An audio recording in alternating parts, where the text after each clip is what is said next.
तो आज अपने स्टार्ट करते हैं मिसलेनियस क्लास 11 यूनिट फर्स्ट। तो मिसलेनियस करने के लिए ना हमें एक दो कॉन्सेप्ट है जो मिसलेनियस को स्टार्ट करने से पहले हमें सीखने पड़ेंगे।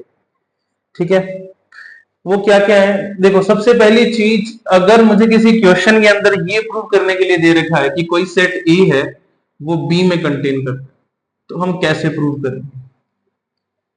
तो मैं क्या करूंगा, जब भी मुझे ऐसा प्रूव करना है कि कोई एक सेट ए किसी दूसरे सेट बी में कंप्लीटली कंटेन करता है, तो हम क्या करेंगे, एक्स एलिमेंट लेके चलेंगे ए का, ये लेके चलेंगे और इसको शो करेंगे दैट एक्स बी का भी है। बिकॉज हमने एक्स एक जनरल एलिमेंट लिया था कि जो एक्स से बिलोंग करता है, और वो एक्स ए का होते हुए भी अगर हम उसे बी का प्रूव कर देते हैं तो इसका मतलब ए का हर एक एलिमेंट बी के अंदर आ सकता है। तो ये प्रूव हो जाएगा, अगर ए के सारे एलिमेंट बी के अंदर है तो ए कंटेनिंग बी हो जाता है। एक चीज तो हमें ये ध्यान रखनी है इसके अंदर कि जब भी मुझे ए कंटेनिंग बी प्रूव करना है तो मैं ये लेके चलूंगा कि एक एक्स एलिमेंट ए का है और हम उसे प्रूव करेंगे दैट एक्स एलिमेंट बी में भी एग्जिस्ट करता है। अगर हम ये करने में सक्सेस हो जाते हैं तो ये क्लियर है कि ए जो है वो कंप्लीटली किसके अंदर है, बी के अंदर है। ए एक सबसेट है बी का। और सेकेंड चीज, अगर मुझे शो करना है कि A is equal to B है, अगर दो सेट को इक्वल प्रूव करना है तो कैसे किया जाएगा? तो हमें दो चीजें प्रूव करनी पड़ेंगी। पहले मुझे प्रूव करना पड़ेगा कि ए कंटेनिंग बी है और दूसरा बी कंटेनिंग ए है। यानी ए पूरा का पूरा बी में और बी पूरा का पूरा ए में। ए बी का सबसेट और बी ए का सबसेट। अगर ये दोनों एक दूसरे के सबसेट है तो वो कब पॉसिबल है? जब दोनों इक्वल हो जाएं। अगर एक के पास भी एक एलिमेंट ज्यादा हुआ तो वो दूसरा उसमें कंटेन नहीं करेगा। ठीक है, तो ये स्टेटमेंट्स फॉल्स हो जाएंगी। और ये प्रूव करना हमने अभी सीखा है कि ए कंटेनिंग बी करना है तो मैं लेके चलूंगा एक्स एलिमेंट किसका है, ए का, और शो करूंगा एक्स एलिमेंट किसका, बी का। और अगर ये हो जाएगा तो ये हो जाएगा। और ऐसे ये शो करना है तो हम एक्स बिलोंग्स टू बी लेके चलेंगे और शो कर देंगे एक्स बिलोंग्स टू ए। इससे ये हो जाएगा और ये दोनों कंक्लूजन हमने निकाल लिए तो हम बोल सकते हैं that A equals to B. ठीक है, तो ये दो कॉन्सेप्ट हमें ध्यान में रखने हैं, काफी क्वेश्चंस करने में हमारे काम आएंगे ये। ठीक है, पहला क्या था, if A containing B prove करना है तो मुझे क्या शो करना पड़ेगा कि एक्स एलिमेंट ए का था और वही एक्स एलिमेंट बी का भी है। और अगर मैं दोनों साइड प्रूव कर देता हूं कि एक्स ए का था, एक्स बी का भी है, और एक्स बी का लेके चलते हैं और उसको ए का भी शो कर देते हैं, इन दैट केस क्या मिलेगा, ए कंटेनिंग बी है और यहां से मिलेगा बी कंटेनिंग ए है।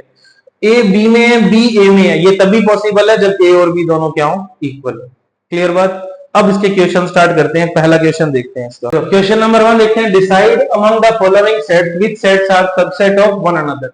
ए मुझे दे रखा है x such that x belongs to real number set, x satisfies x square minus 8x plus 12। तो x square minus 8x plus 12 को सेटिस्फाई इसके जीरोस करेंगे या इसके रूट्स करेंगे? तो देखो, मल्टीप्लाई करने पे 12 और सम करने पे 8, ऐसे दो इसके टुकड़े करने पड़ेंगे, मुझे स्प्लिट करना पड़ेगा मिडिल टर्म को। तो क्या बनेगा, 6 plus 2, तो minus 6x minus 2x plus 12 equal to 0। x common निकाला, x माइनस 6, माइनस 2 कॉमन निकाला, x माइनस 6, x माइनस 6 बाहर आया, x माइनस 2। तो वो जो वैल्यूज हैं जो सेटिस्फाई करेंगे इस इक्वेशन को आर 6 इन 2, तो इस सेट का रोस्टर फॉर्म बनेगा 2,6। तो ऐसी real values x square minus 8x plus 12 को सेटिस्फाई करें आर 2,6। b मुझे दे रखा है 2, 4, 6 और c है 2, 4, 6, 8, d है 6। मुझे बताना है कौन सा सेट किसका सबसेट है। तो क्लियरली देखो, a के सारे एलिमेंट b में आ रहे हैं तो हम कह सकते हैं a कंटेनिंग b है। दूसरा, b के सारे एलिमेंट c में आ रहे हैं तो b कंटेनिंग c है। और इसके अलावा d देखो, अच्छा a के सारे एलिमेंट c में भी आ रहे हैं, 2 और 6 देखो यहां एग्जिस्ट कर रहे हैं, तो a कंटेनिंग c भी सही है। इसके अलावा d के एलिमेंट a में है, d के सारे एलिमेंट b में भी है और d का एलिमेंट c में भी है। ठीक है, तो ये पॉसिबल सबसेट्स हैं इसके अंदर हमारे पास। ठीक है, ये हमारा आंसर नंबर फर्स्ट हो गया। क्वेश्चन नंबर सेकंड देखो, ये true false type of question है। इसके अंदर बोल रहा है कि बताओ इनमें से कौन सी स्टेटमेंट्स ट्रू है और कौन सी फॉल्स है। अगर ट्रू है तो प्रूव करो, और फॉल्स है तो भी एग्जांपल देके बताना ही है, हमें रीजन देके बताना है कि कैसे फॉल्स है। तो फर्स्ट की बात करते हैं। देखो कह रहे कि x belongs to a belongs to b, तो x बिलोंग्स टू b होगा। Let us check with an example कि अगर मैं एक x एलिमेंट लेता हूं जो a सेट के अंदर है, ठीक है, x y z, ठीक है, और a जो है वो b का एलिमेंट है ना कि सबसेट, वहां बिलोंग्स लगा हुआ है। x a का एलिमेंट है और a b का एलिमेंट है, तो अगर b का एलिमेंट a है तो वो कुछ ऐसा होगा, यहां पर कुछ w और u डाल दिया, ठीक है। तो अब देखो कि b के पास कितने एलिमेंट, ऐसा क्वेश्चन हमने किया भी था पहले कि b के पास कितने एलिमेंट है, u v और x y z, तीन ही एलिमेंट है इसके पास, ना तो कोई x एलिमेंट है, ना तो कोई y, ना तो कोई z, ये पूरा as a single element count होगा। तो क्या b के अंदर x है, नहीं, b के पास तीन ही एलिमेंट है, u v and x y z, ठीक है। तो इसका मतलब ये क्या हो गया, फॉल्स, तो इसको हम देंगे फॉल्स। तो अगर x a का एलिमेंट है और a सेट जो है वो b का एलिमेंट है, तो x b में नहीं हो सकता। हाँ, अगर कंटेन करता तो पॉसिबल था। ये फर्स्ट पार्ट। सेकंड पार्ट देखते हैं, क्या है कि a कंटेन इन b है और b बिलोंग्स टू c है। लगभग वैसा सा ही है कि a जो है वो b का सबसेट है, ठीक है, लेकिन b जो है वो c का एलिमेंट है। तो क्या a c का एलिमेंट होगा, देखते हैं। तो देखो a की बात करते हैं। a को मैं लेता हूं 1 ले लिया, b को ले लिया मैंने 1,2। तो देखा जाए तो a कंटेन इन b आ रहा है ना। और फिर हम बात करते हैं किसकी, कि b बिलोंग्स टू c है, b जो है वो c का एलिमेंट है, तो 1,2 3,4, ठीक है। तो क्या a बिलोंग टू c होगा, नॉट एवरी टाइम। हाँ, अगर यहां पर एलिमेंट 1 एग्जिस्ट कर रहा हुआ तो हम कह सकते हैं, अकेला एक 1 एलिमेंट भी आ रहा हुआ तो पॉसिबिलिटी है कि a c में होगा, बट हम श्योर नहीं है। तो जब तक श्योर ना हो तब तक हम इसे फॉल्स ही देंगे।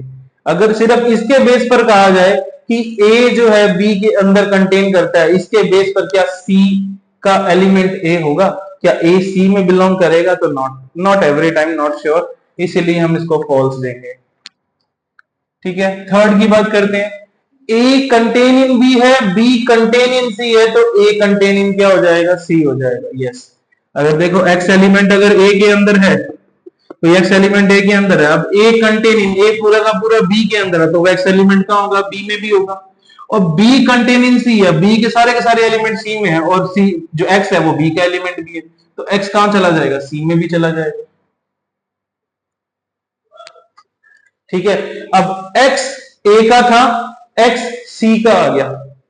याद है स्टार्टिंग में बताया था कि अगर एक सेट का एलिमेंट है, एक x मैंने लिखा, a सेट का एलिमेंट लिखा, और x किसका आ गया, c का आ गया, इन जनरल लेके चले तो हम कह सकते हैं कि a जो है वो c में कंटेन होगा। तो यस, इट इज ट्रू। अब देखो a b में नहीं है, b c में नहीं है, तो क्या a c में नहीं होगा। देखो अगर मैं लेता हूं एग्जांपल एक, a जो है, a मैंने ले लिया 1, ठीक है, और b ले लिया मैंने 2 3, और c ले लिया मैंने 2 3 5 2 5 1 2। तो मैंने यहां से लिया, a लिया 1 2, b लिया 2 3 और c लिया 2 5। अब देखो a b में नहीं आ रहा,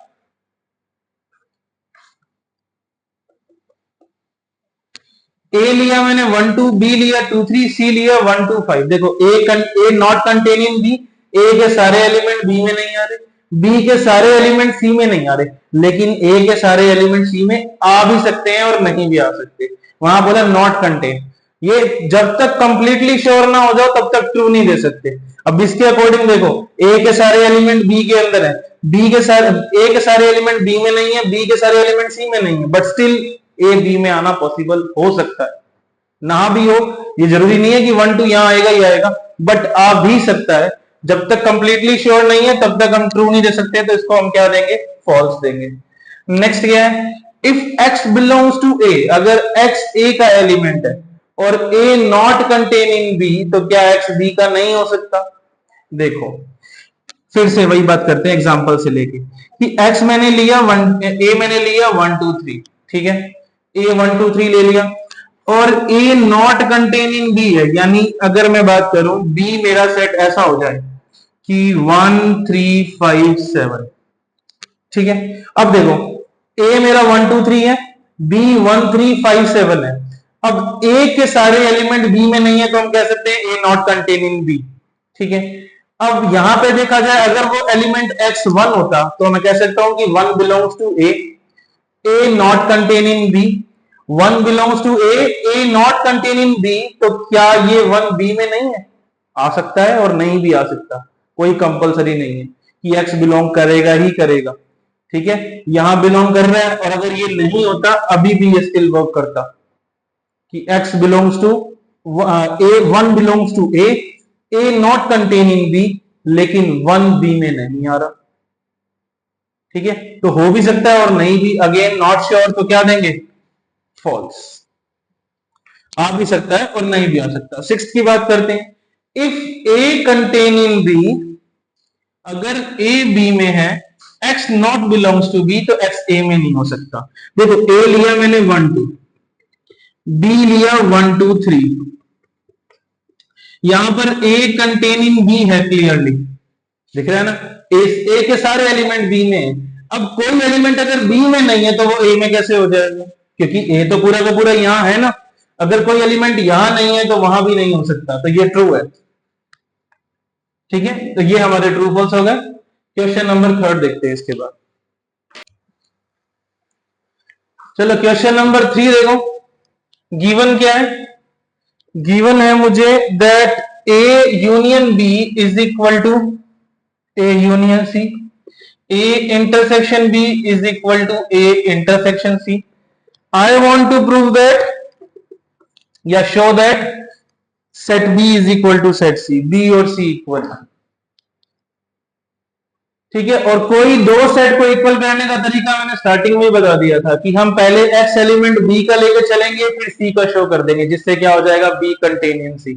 फिर हम c का लेके चलेंगे और b का शो कर देंगे, जिससे क्या आ जाएगा? c contain in b। और अगर a पूरा का b पूरा का पूरा c में है और c पूरा का पूरा b में है, तो इसका मतलब b और c क्या हो जाएंगे? इक्वल। ये तभी पॉसिबल है, ठीक है।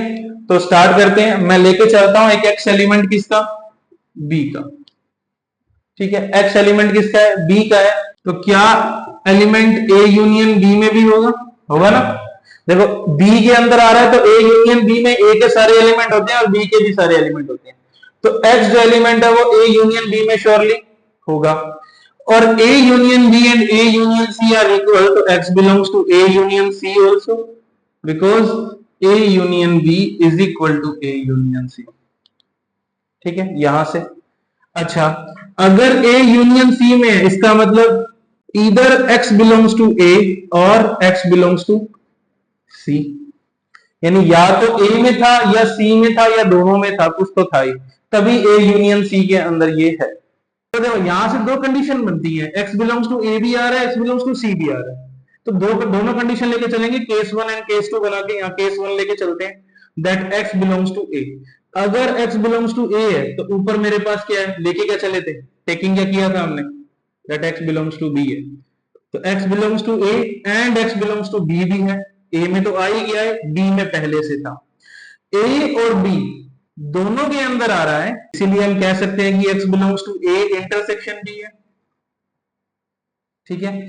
अब x अगर a इंटरसेक्शन b का है तो a इंटरसेक्शन b किसके इक्वल है? a इंटरसेक्शन c के। x belongs to a intersection c।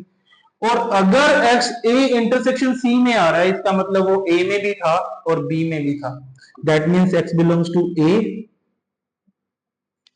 That means x belongs to a and x belongs to c। तो मैं x लेके किसका चला था? b का, और आ किसका गया? c का, इसका मतलब b कंटेन्स इन c। ऐसा ही होता है, एक एलिमेंट लेके चले b का और शो किसका कर दिया? वो c का। अगर ऐसा कर दिया है तो इसका मतलब b पूरा का पूरा किस में है? c में। सेकंड कंडीशन भी देख लेते हैं इसकी, अगर केस टू लगाते हैं तो डायरेक्टली एक्स किसका आ गया, सी का, बी का था और सी का आ गया, तो यहां से भी कंक्लूजन क्या निकल रहा है, दैट पी कंटेन इन सी। ठीक है, मुझे बी और सी को इक्वल करना है तो मुझे सेकंड पार्ट भी करना पड़ेगा अब इसका। तो टेकिंग अगेन, इस बार क्या लेके चलेंगे, दैट एक्स बिलोंग्स टू सी। मैं सी का लेके चलूंगा और इसको बी का प्रूव करूंगा, जिससे सी कंटेनिंग बी आ जाएगा और प्रूव हो जाएगा that B is equal to C. तो taking that x belongs to C, अगर एक्स सी का है तो एक्स ए यूनियन सी का भी होगा। यानी अगर सी में आ रहा है तो मैं इसका किसी भी सेट का यूनियन कर लूं, यूनियन करने के लिए उसके अंदर आ जाएगा ना, यूनियन में तो सी के सारे एलिमेंट होंगे। अच्छा, ए यूनियन सी का है तो X belongs to A union B भी हो जाएगा। Why, A union B is equal to A union C, ये हमें पता है। अच्छा, अगर ए यूनियन बी में आ रहा है इसका मतलब या तो एक्स ए का है और या फिर एक्स बी का है, तभी तो यहां ए यूनियन बी के अंदर एग्जिस्ट करेगा ये। तो फिर से दो केस बन गए। Case one, if x belongs to A, अगर एक्स ए का है तो पहले एक्स किसका था, एक्स ए का है तो एक्स सी का लेके चले थे ना आपने, एक्स ए का है और पहले एक्स सी का था, अब ए में भी है और सी में भी है तो श्योरली कंटेन होगा ए इंटरसेक्शन सी में। और ए इंटरसेक्शन सी किसके इक्वल है, ए इंटरसेक्शन बी के। यहां से रीजन दे सकते हो इसके आगे, that A intersection C is equal to A intersection B. और ए इंटरसेक्शन बी में आ रहा है ये तभी आया होगा जब ए में भी होगा और बी में भी होगा। तो ये था किसका, सी का, आ किस में गया, बी में, that mean C contain in B. और अगर केस टू लेके चलता हूं तो वो तो डायरेक्टली ही मुझे क्या मिल रहा है, एक्स बिलोंग्स टू बी मिल रहा है, था किसका, सी का, आ किस में गया, बी में, तो हम कह सकते हैं सी कंटेन इन बी। तो देखो यहां से क्या कंक्लूजन निकल रहा है, इसको अगर मैं 1 मार्क करूं और इसको 2 मार्क करूं, ये दोनों केसेस को 2 मार्क करूं, तो बाय 1 एंड 2 ये क्लियर है कि बी पूरा का पूरा सी में और सी पूरा का पूरा ए में। तो हम कंक्लूजन क्या निकाल सकते हैं, that B is equal to C. ये तभी पॉसिबल है, it is possible only if B is equal to C, hence proved. चलो क्वेश्चन नंबर 4 देखते हैं, show that following are equivalent. तो फर्स्ट मेरे पास है ए इंटरसेक्शन बी, तो इसको तो मैं लेके चल रहा हूं that I have this thing. Second क्या है, मुझे प्रूव करना है कि a minus B is equal to 5 इसके इक्विवेलेंट है, यानी जब ये होगा तो ये भी होगा। तो मैं क्या करता हूं, मैं लेके चलता हूं let that a minus B is not a null set, कि इसमें कोई ना कोई एलिमेंट तो है, और बाद में प्रूव कर देंगे कि ये जो हमारी assumption है वो रॉन्ग थी। तो मैं लेके चलता हूं कि x belongs to a minus B, x belongs to a minus B है, और a माइनस बी का मतलब क्या होता है, डेफिनेशन क्या होती है, that element which belongs to a and not belongs to B. और हम लेके क्या चले थे, दैट कि अगर कोई एलिमेंट a में है तो वो श्योरली क्या होगा, b में तो होगा ही होगा। a कंटेन इन b का मतलब क्या होता है कि अगर कोई एलिमेंट a में है तो श्योरली वो क्या होगा, b में भी होगा। तो ये x बिलोंग्स टू b था और यहां क्या आ गया, x belongs to not belongs to b। तो ये दोनों एक दूसरे के कॉन्ट्राडिक्ट हो गए, that means our assumption is wrong. इसका मतलब a माइनस बी क्या है, नल सेट है। हमने लिया था कि नल सेट नहीं है, तो ये तो पॉसिबल ही नहीं ना। यहाँ पे देखो x बिलोंग्स टू बी भी आ रहा है और यहाँ नॉट बिलोंग्स आ रहा है, या तो बिलोंग करेगा या तो नहीं करेगा, दोनों बात कैसे हो सकती है। चलो थर्ड देखते हैं इसका।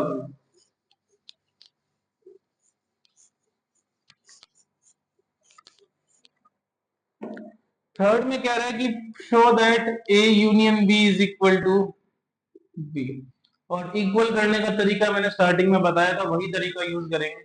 तो मैं लेके चल रहा हूं x belongs to A union B. अगर ए यूनियन बी में है इसका मतलब क्या हुआ, या तो ये ए में है या फिर ये बी में है, तभी ए यूनियन बी में पहुंचा है। और क्योंकि हमने स्टार्टिंग में लिया था that A contains in B है, तो एक अगर कोई एलिमेंट ए में आ रहा तो श्योरली वो बी में होगा। तो कंक्लूजन क्या निकलता है कि एक्स बी का श्योरली है ही है। इसका मतलब A union B contains in B, ठीक है, और बी तो कंटेन करता ही है ए यूनियन बी को, ये तो हमें डेफिनेशन से पता है, ठीक है। तो यहां से कंक्लूजन क्या निकलेगा, all over that A union B is equal to, ठीक है। चलो फोर्थ पार्ट देखो, फोर्थ पार्ट में मुझे बोला है कि A containing B is equal to A, तो वही तरीका है इक्वल करने का, तो एक्स एलिमेंट लेके चलेंगे किसका, ए इंटरसेक्शन बी का। और डेफिनेशन क्या कहती है कि अगर कोई एलिमेंट ए इंटरसेक्शन बी में है तो वो ए में भी होगा एंड बी में भी होगा। तो ये यहां पर श्योरली होगा। एक्स लेके किसका चले, ए कंटेनिंग बी का, किस में आ गया, ए में, that means A containing B belongs to A, ठीक है। और अगर कोई यहां पे अगर बात करूं मैं एक्स की, अगर हम लेके चले एक्स को ए का, एक्स अगर ए का है तो ए कंटेनिंग बी है, ए कंटेनिंग बी है तो एक्स बी में भी होगा, ए पूरा का पूरा बी में है तो इसका मतलब इसके जो भी एलिमेंट होंगे वो बी में भी होंगे। तो x बिलोंग्स टू ए है and x belongs to B भी है, तो x belongs to A intersection B भी आ जाएगा ना। तो हम लेके किसके चले, ए का, और आ किसका गया, ए इंटरसेक्शन बी का, that means A containing A intersection B. और इन दोनों से क्या कंक्लूजन निकलेगा, that A intersection B is equal to A. तो इसका मतलब देखो हर चीज में हम ये यूज कर रहे हैं ए कंटेनिंग बी प्रूव करने के लिए। तो यानी जब जब ए कंटेनिंग बी होगा तो ये सारी स्टेटमेंट्स क्या होंगी, ट्रू। यानी ये सब लगभग एक ही बात कर रहे हैं कि ए कंटेन्स इन बी। तो जब जब ए कंटेन्स बी होगा तो ए माइनस बी करने पे फाई आएगा, ए यूनियन बी करने पे बी आएगा, और ए इंटरसेक्शन बी करने पे हमेशा ए आएगा। That's why these all are equivalent to each other, ठीक है। क्वेश्चन नंबर 5 क्या कह रहा है, गिवन है that if A contains in B, तो शो करना है that C minus B contains in C minus A। अगर A पूरा का पूरा B में है, A is subset of B, तो C minus B जो आएगा that will be subset of C minus A। ये मुझे शो करना है इसमें, ठीक है। तो कंटेन्स प्रूव करने का तरीका हमें पता है, let x belongs to c minus B, c minus B का लेके चलेंगे और c माइनस ए का शो करेंगे। अब c माइनस बी का मतलब डेफिनेशन क्या थी कि x belongs to c and x not belongs to b, x not belongs to b। कि अगर x c माइनस बी का तो श्योरली x c का एलिमेंट है लेकिन b का नहीं है। अब a पूरा का पूरा b में, a पूरा का पूरा b में, अगर कोई एलिमेंट b में नहीं है तो वो a में कैसे हो सकता है, तो हम क्या लिख देंगे, x belongs to C and surely x not belongs to A because A contain in B। और अगर कोई एलिमेंट C में है और A में नहीं है, दैट मींस डेफिनेशन से डिफरेंस की, तो x किससे बिलोंग करेगा, C माइनस A में। अगर यहाँ पे अब देखो x लेके किसका चले, C माइनस B का, आ किसका गया, C माइनस A का, that means C minus B contains in C minus A। ये प्रूफ हो गया, ठीक है। तो वही सिंपल सी दो थ्योरीज हैं जो हमने स्टार्टिंग में करी, उन्हीं का यूज करना है बार बार हमें इनको प्रूव करने के लिए। क्लियरली शो करना है that this a is equal to this whole. तो कैसे करेंगे, देखो फर्स्टली पहले यही पार्ट करते हैं अपने इसका, ठीक है, दो पार्ट है, पहले ये वाला करते हैं। a is equal to a intersection b union a minus b show करना है। तो मैं इसका RHS लेके चल रहा हूं, A intersection B union A minus B. देखो कि मेरे पास A माइनस बी था, अगर A माइनस बी का अगर मैं वेन डायग्राम बनाऊं तो A माइनस बी कहां बनेगा, देखो A के वो एलिमेंट जो B में नहीं है वो ये वाले, है ना। और अगर मैं यहां से B डैश निकालूं तो B डैश क्या निकलेगा, ये A है ये B है, B डैश का मतलब यूनिवर्सल सेट में से B को निकाल दो, तो ये सारा रीजन बचेगा मेरे पास, इंक्लूडिंग दीज एलिमेंट्स आल्सो, ये पीछे वाले ए के हर एलिमेंट्स आ जाएंगे इसमें। ये मेरा बी डैश आ गया।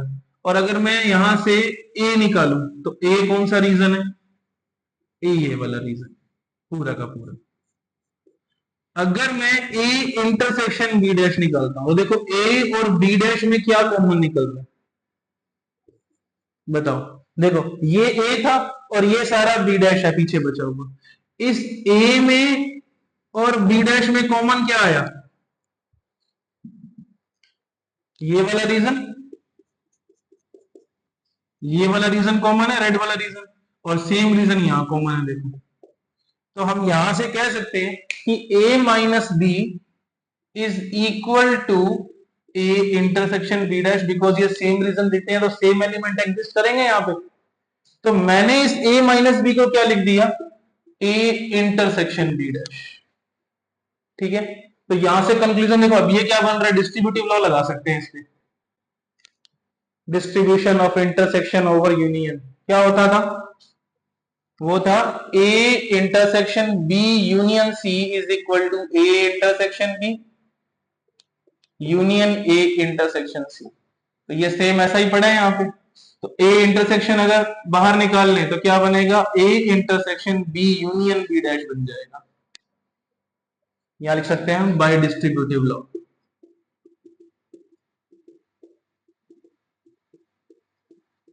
ठीक है, अब बी और बी डैश का यूनियन, ये बी है और बी डैश सारा पीछे का बचा हुआ, सारा मिला दिया तो क्या बनेगा? Universal set. तो किसी भी सेट और उसके कॉम्प्लीमेंट का यूनियन क्या होता है? हमेशा यूनिवर्सल सेट। और यूनिवर्सल सेट और ए में इंटरसेक्शन किया जाएगा तो क्या मिलता है? ए। ये मेरा क्या आ गया? एलएचएस। तो प्रूव हो गया कि ये जो है ये हमेशा किसके इक्वल होता है? ए के, बिकॉज हम आरएचएस लेके चले थे, हमने एलएचएस बना दिया। क्लियर है ये बात? अब इसका सेकेंड पार्ट करते हैं।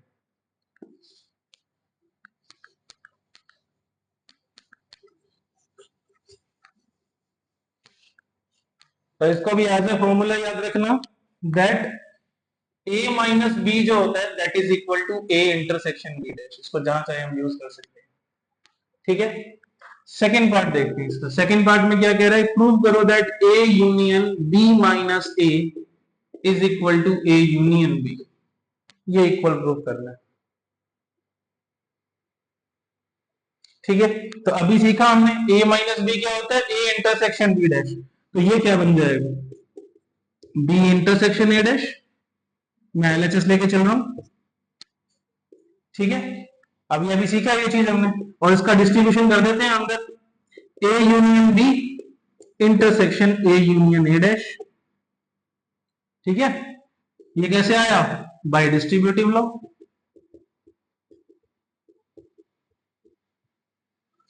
अच्छा, ए और ए डैश का यूनियन अभी सीखा हमने क्या होता है? Universal set. और किसी भी सेट का यूनिवर्सल सेट से इंटरसेक्शन क्या होता है? वही सेट वापिस। तो ए यूनियन बी का इंटरसेक्शन यूनिवर्सल सेट से, अगेन ए यूनियन बी। ये मेरा आरएचएस आ गया। तो एलएचएस लेके चले थे, आरएचएस बना दिया। प्रूव हो गया that A union B minus A is equal to A union B. ठीक है, ये हमारा क्वेश्चन नंबर 8 होगा। क्वेश्चन नंबर 7 देखते हैं। क्वेश्चन नंबर 7 में क्या है? Using properties show that first thing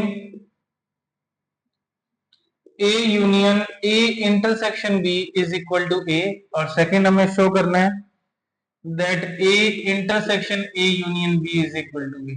और सेट्स को इक्वल करने का तरीका बताया हुआ है, वही सेम तरीका यूज करेंगे।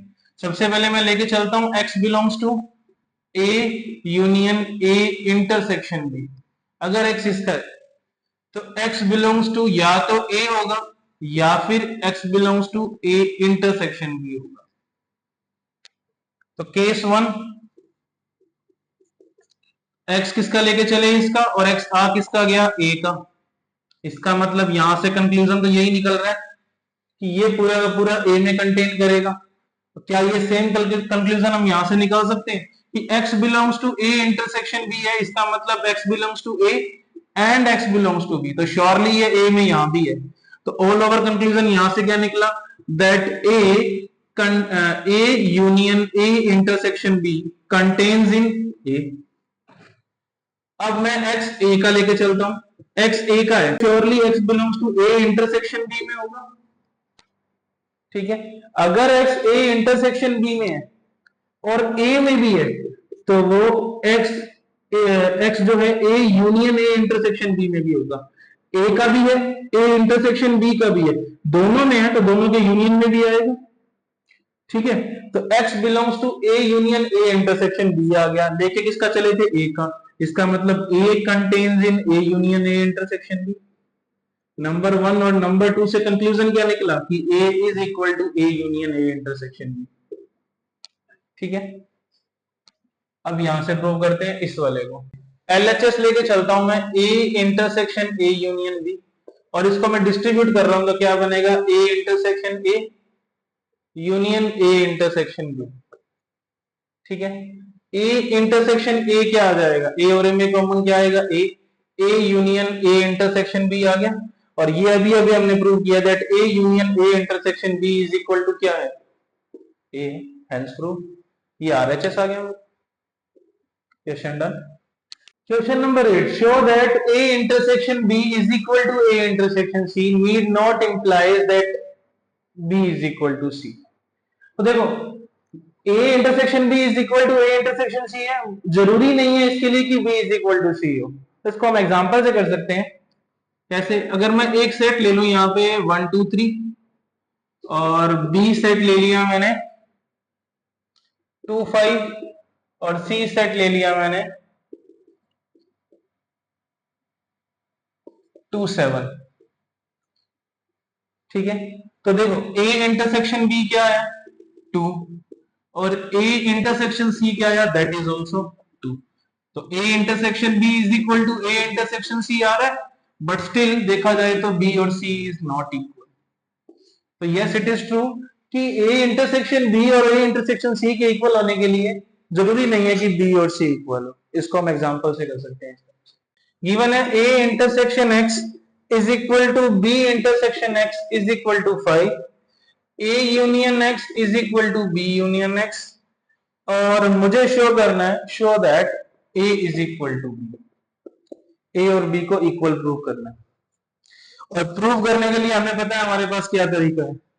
वही एलिमेंट लेके चलेंगे एक का और दूसरे का शो कर देंगे। ठीक है, और प्रूव करने के लिए हमें पता है हमें क्या करना है, वही काम। सबसे पहले हम क्या करेंगे? एक्स लेके चलेंगे ए का।